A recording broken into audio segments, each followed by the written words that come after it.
Malta flimkien mal-Italja, Spanja, Ċipru u l-Greċja saħħu l-impenn tagħhom lejn politika Ewropea maquda dwar il-migrazzjoni. Daħarġ fi stqarrija konġunta wara li Malta ospitat il-laqgħa tal-Med5 fil-Forti Sant'Angelo u li fija dawn il-5 pajjiż Mediterrani iddiskutaw l-immigrazzjoni fosthom l-implementazzjoni tal-Patt tal-Migrazzjoni tal-Unjoni Ewropea.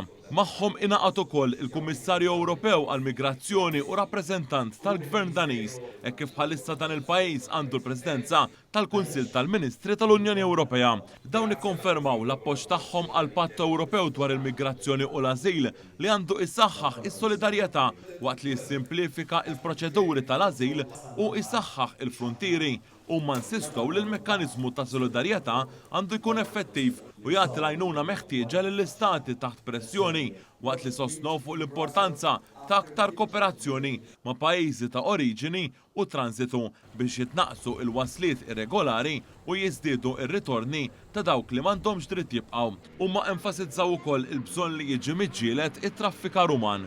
Ftit wara ntlaħaq dan il-ftehim il-Ministri indirizzaw lill-medja fosthom il-Ministru Byron Camilleri li konferma l-impenn li Malta żżomm approċċ ġust iżda sod fil-qasam tal-migrazzjoni.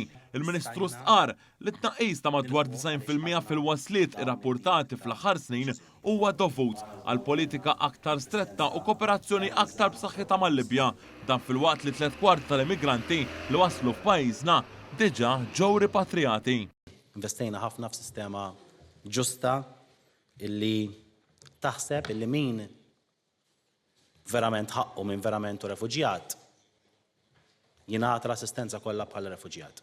Però min ma ħaqqux u id-dejta tagħna kienet qed turi li kien hemm aktar persuni li ma kinux intitolati għall-ażil, inkunu bsin miegħu jew magħha u jkunu ritornati fil-pajjiż tal-oriġinu tagħhom.